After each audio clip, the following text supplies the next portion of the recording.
নমস্কার, আমি ঝুমুর। আমি আবারও চলে এলাম আপনাদের জন্য আরও একটা নতুন গল্প নিয়ে। আশা করি আগের গল্পগুলোর মতন এটাও আপনাদের আনন্দ দেবে।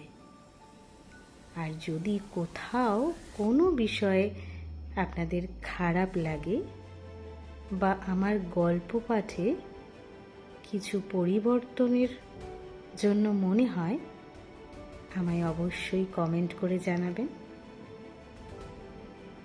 চলুন তাহলে শুরু করা যাক আজকের গল্প পাঠ। রাত প্রায় 11টা। রেশমি ভাইয়ের নাচটা শেষ হতেই হাততালি আর নোটের বৃষ্টি শুরু হলো তাকে উদ্দেশ্য করে। আমি আসলে দূরে বসেছিলাম আজকে শুরু থেকেই। তবে মেয়েটির রাগ ভৈরবের নাচে যেন স্বয়ং নটরাজকে দেখলাম। ভাবলাম একটু আলাপ করা যাক।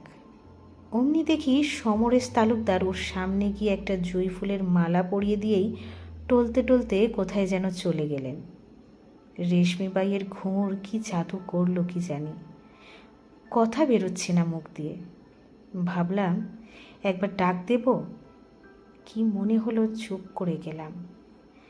আসর থেকে বেরিয়ে আসবো এই সময় হৃদয় চাটুর্যে বলল, ওহে ভাই, বোধ করি শেষ ট্রেনটা মিস করলাম। বলি কি, তোমার মেসে আজকে রাতটা থাকতে পারি? আচ্ছা চলো, তবে একটা কথা, ওই সব ছাইপাশ খেলে কিন্তু মেসে তোমায় ঢুকতে দেবে না।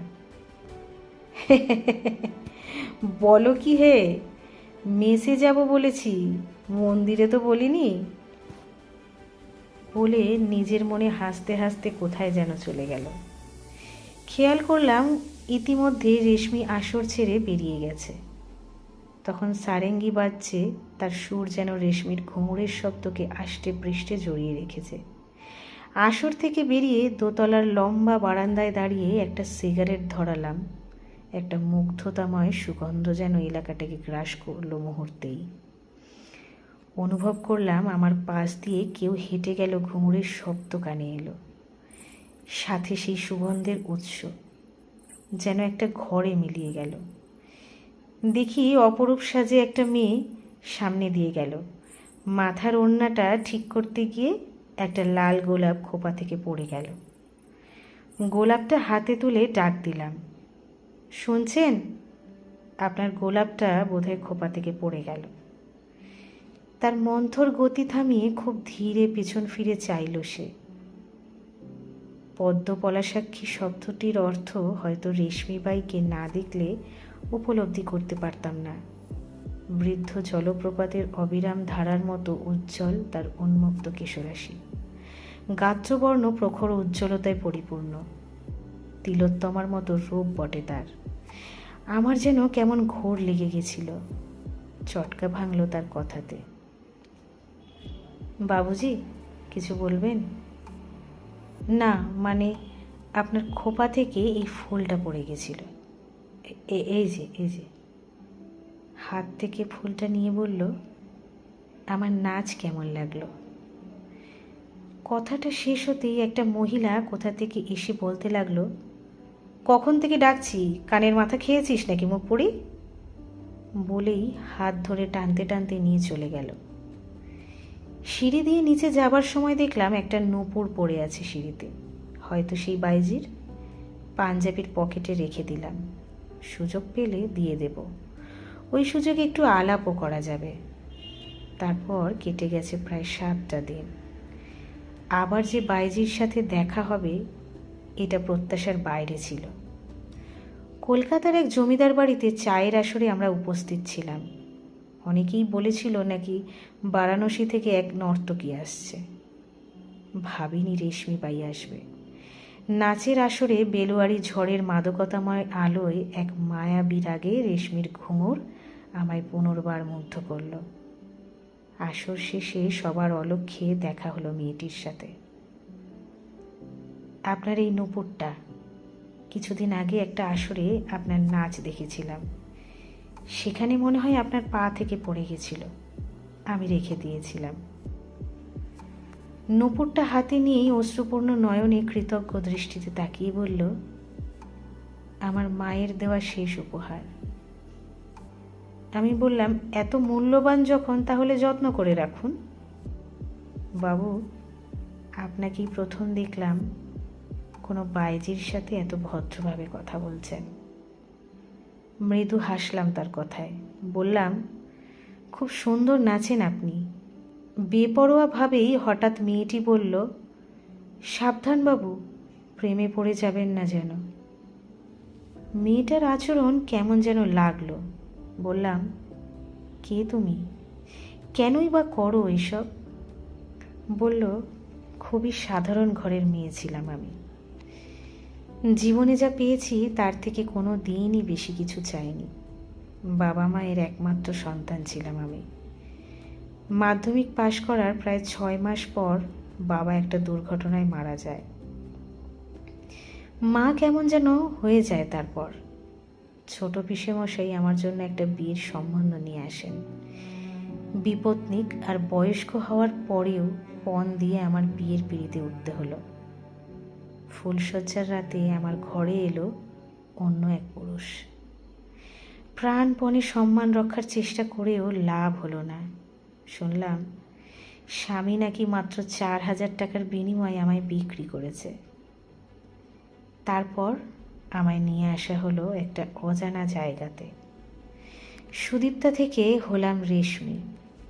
নাচতে জানতাম, তাই মাসি আমায় দিয়ে ওইসব কাজ করানো বন্ধ করে শুধু নাচই করালো। এখন আমি শুধুই নাচি। এই হলো রেশমি বাই, মানে আমার পরিচয়। চন্দ্রালোকিত নির্জন নিশীথে কোনো এক পুরাতন জমিদার বাড়ির গানের আসরের নর্তকীর সাথে এইভাবে বাক্যালাপ হবে তা কোনো দিন ভাবিনি। ইতিহাস চিরকাল বলেছে নারী নাকি জলের মতো, পরিস্থিতি অনুযায়ী নিজেকে বদল করে। আজ তার নিষ্ঠুর প্রমাণ পেলাম। একটু সামলে নিয়ে বললাম, বাড়ি ফিরে যাচ্ছেন না কেন? বলল, উপায় নেই, মা মারা গেছে শুনলাম। তাই আর ফিরেও বা কী করব বলুন, কোথায় থাকব? বললাম, আমার সাথে যাবেন আমার বাড়ি? মানে বলছিলাম, আপনাকে আমার ভালো লাগে। এই কথা মুখেও আনবেন না। আমাদেরকে সমাজ মেনে নেয় না, অথচ ওরাই আসে আমাদের কাছে স্বর্গের খোঁজে। কিন্তু আপনার তো একটা জীবন আছে, এইভাবে কতদিন চলবে আপনার? শুনুন বাবু, কেউ নেশায় করে, আবার কেউ করে পেশায়। এইটা এখন আমার পেশা হয়ে গেছে। পরিস্থিতি এমন, কিছু করার নেই আমার। আপনি ভদ্র মানুষ, কেন এইসব জায়গায় এসে নিজের সুন্দর জীবনটাকে বরবাদ করছেন? আমাকে ভুলে যান। আসি। ভালো থাকবেন দীপ্তবাবু। কিন্তু আপনি আমার নাম... কথাটা শেষ করার আগেই একজন মহিলার ডাক কানে এলো। মেয়েটি কিংকর্তব্যের মতো ছুটে গেল। একই সাথে ক্ষীণ থেকে ক্ষীণতর হয়ে মিলিয়ে গেল তার ঘুঙুরের শব্দ। সে চলে গেল চঞ্চল নিস্তব্ধতায় নিজের অজান্তেই। রয়ে গেল কিছু স্মৃতি আর সেই সুগন্ধটা। প্রশ্ন একটা রয়েই গেল, আমরা যাদের হারাই তারাও কি আমাদের একইভাবে হারায়? ইতিহাস বলে নারী নাকি কলঙ্কিনী, কিন্তু কোনো ঐতিহাসিক খোঁজ রাখেনি তার কলঙ্কের কারণ। সেদিনের পূর্ণিমার রাত্রে নারী পুরুষের কথোপকথন বোধ করি হারিয়ে যাবে ব্যস্ত শহরের বুক থেকে। আগামী ভুলিয়ে দেবে অতীতের আলিঙ্গন। নূতনের পদচিহ্ন পদপৃষ্ট হবে কোনো এক পড়ন্ত জমিদার বাড়ির যুবতী বাইজির কণ্ঠ। সুপ্ত সাক্ষী থাকবে নিয়তি। একজন অজানা লেখক রাজদীপের লেখা গল্প আপনাদের সামনে আমি পাঠ করে শোনালাম। আশা করি আপনাদের ভালো লেগেছে। যদি ভালো লেগে থাকে তাহলে আমায় কমেন্ট করে অবশ্যই জানাবেন। আর যদি কিছু ভুল ত্রুটি থাকে তাহলে সেটাও লিখে জানাবেন, তাহলে আমি সেগুলো শুধরে নিয়ে আরও সুন্দরভাবে উপস্থাপন করতে পারবো। আজ এখানেই শেষ করলাম। সবাই ভালো থাকবেন, সাথে থাকবেন। আর যারা আজ নতুন আমার চ্যানেলের গল্প শুনছেন, তারা আমার চ্যানেলটিকে সাবস্ক্রাইব করে নিজের বন্ধুদের সাথে শেয়ার করবেন। ধন্যবাদ।